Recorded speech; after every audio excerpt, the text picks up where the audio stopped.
ಏನು ಈ ಒಂದು ಭ್ರಷ್ಟ ಕಾಂಗ್ರೆಸ್ ಸರ್ಕಾರ ಒಂದು ಸಮಾವೇಶವನ್ನು ಮಾಡ್ತಾ ಇದೆ, 2 ವರ್ಷದ ಸಮಾವೇಶ. ಅವರು 2 ವರ್ಷದಲ್ಲಿ ಮಾಡಿರ್ತಕ್ಕಂಥ ಒಂದು ಭ್ರಷ್ಟಾಚಾರದ ಸಮಾವೇಶ. ಆದರೆ ಅದು ಯಾವುದೇ ಥರನಾದ ಒಂದು ಅಭಿವೃದ್ಧಿಯ ಸಮಾವೇಶವನ್ನು ಮಾಡ್ತಾ ಇಲ್ಲ.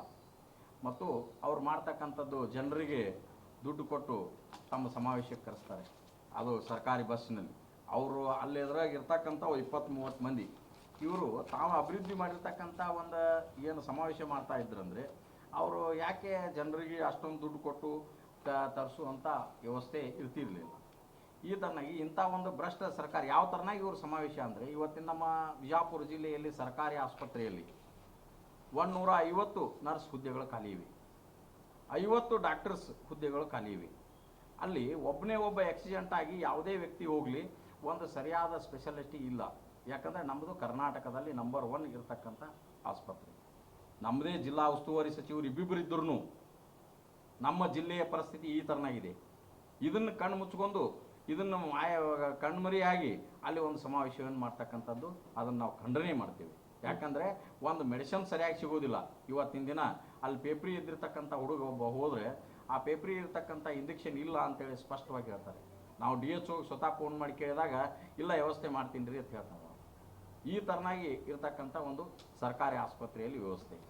ಇದೇ ಥರನಾಗಿ ಬಬಲೇಶ್ವರ ಮತಕ್ಷೇತ್ರದಲ್ಲಿ ಸಬ್ ರಿಜಿಸ್ಟರ್ ಉದ್ಘಾಟನೆಯನ್ನು ಮಾಡಿದರು, ಆದರೆ ಇನ್ನೂವರೆಗೂ ಕಚೇರಿಯನ್ನು ಸ್ಥಾಪನೆ ಆಗಿಲ್ಲ, ಒಬ್ಬ ಸಬ್ ರಿಜಿಸ್ಟ್ರನ್ನು ನೇಮಕ ಮಾಡಿಲ್ಲ. ಇದು ಇವರ ಸಾಧನೆ. ಮತ್ತು ಯಾವುದೇ ಒಂದು ಹಳ್ಳಿಗಳಿಗೆ ಹೋಗ್ರಿ ಒಂದು ರಸ್ತೆಗಳ ಅಭಿವೃದ್ಧಿ ಇಲ್ಲ, ಇದು ಇವರ ಸಾಧನೆ. ಮತ್ತು ತಮ್ಮ ಯೋಜನೆಗಳಿಗೆ ಹಣ ಹೊಂದಿಸಲಿಕ್ಕೆ ಆಗುತ್ತಿಲ್ಲ ಅಂಥೇಳಿ ಒಬ್ಬ ಮಹಿಳಾ ಮತ್ತು ಸಚಿವೆ ಲಕ್ಷ್ಮೀ ಹೆಬ್ಬಾಳ್ಕರ್ ಅವರು ಹೇಳ್ತಾರೆ. ಇದು ಇವರ ಸಾಧನೆ.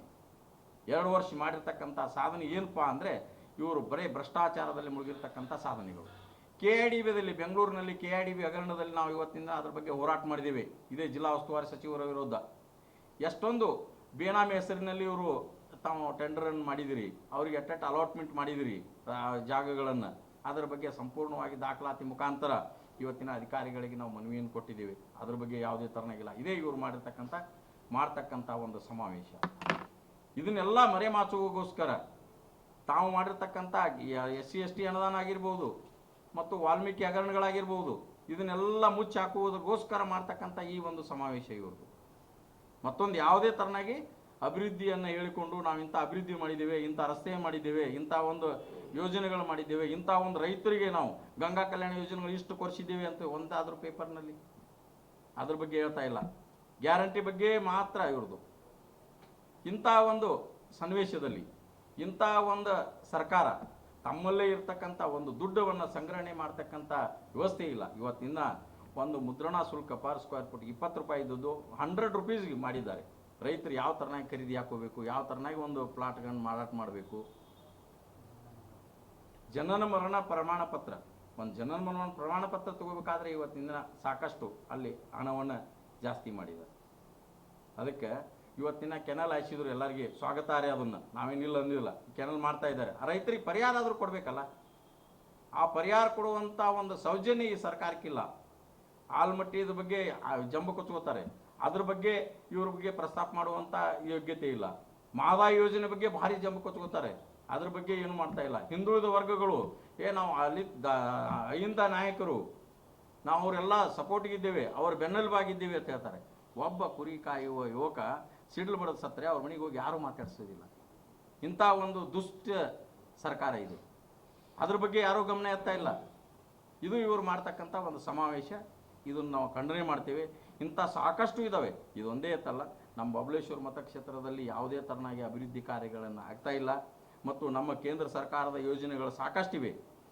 ಅವು ಕೂಲಿಗಾಗಿ ಕಾಳು ಯೋಜನೆ, ಅದನ್ನು ಯಾರೂ ಮಾಡ್ತಾ ಇಲ್ಲ, ಅದನ್ನು ಗಮನಕ್ಕೆ ತೊಗೊಂಬರ್ತಾ ಇಲ್ಲ. ಕೆರೆ ಹೂಳೆತ್ತುವುದು, ಇನ್ನೂವರೆಗೂ ಎಷ್ಟು ಕೆರೆಗಳನ್ನು ಇವರು ಹೂಳೆತ್ತಿದ್ದಾರೆ ಅಂತಕ್ಕಂಥದ್ದು ಒಂದಾದರೂ ದಾಖಲೆಗಳನ್ನು ಇವತ್ತು ಸಮಾವೇಶದಲ್ಲಿ ಹೇಳಿ, ಅದಕ್ಕೆ ತಯಾರಿಲ್ಲ.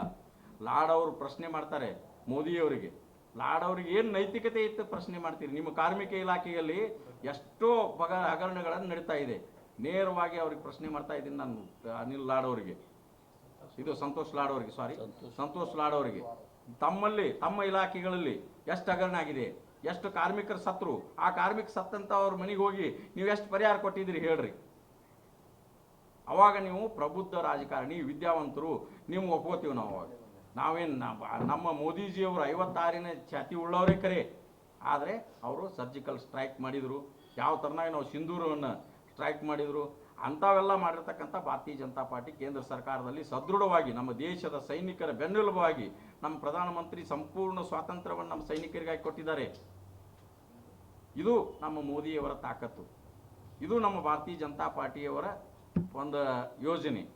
ಆದರೆ ನೀವು ಮಾಡ್ತಕ್ಕಂಥ ಒಂದು ಸಮಾವೇಶ ಏನಿದೆ ಇದು ಯಾವುದೇ ಒಂದು ಸಮಾವೇಶ ಅಲ್ಲ, ಇದು ಭ್ರಷ್ಟಾಚಾರ ಸಮಾವೇಶ, ಯೋಜನೆಗಳನ್ನು ಹೊಗಳಿಕೆ ಸಮಾವೇಶ ಮಾಡುವುದು. ಇವತ್ತಿನ ದಿನ 5-6 ತಿಂಗಳುಗಟ್ಟಲೆ ಏನೋ ಅವ್ರಿಗೂ ಏನದ ಇವರು 2,000 ರೂಪಾಯಿ ಮಹಿಳೆಯರಿಗೆ ಹಾಕ್ತಕ್ಕಂಥ ಅಮೌಂಟ್ ಹಾಕಲಿಲ್ಲ.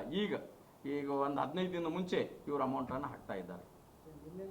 ಹಾಂ, ಆ ಅಮೌಂಟನ್ನು ಹಾಕಿ ಇವತ್ತಿನ ದಿನ ಏನು ಮಾಡ್ತಾ ಇದ್ದಾರೆ, ಸಮಾವೇಶ ಮಾಡೋದು.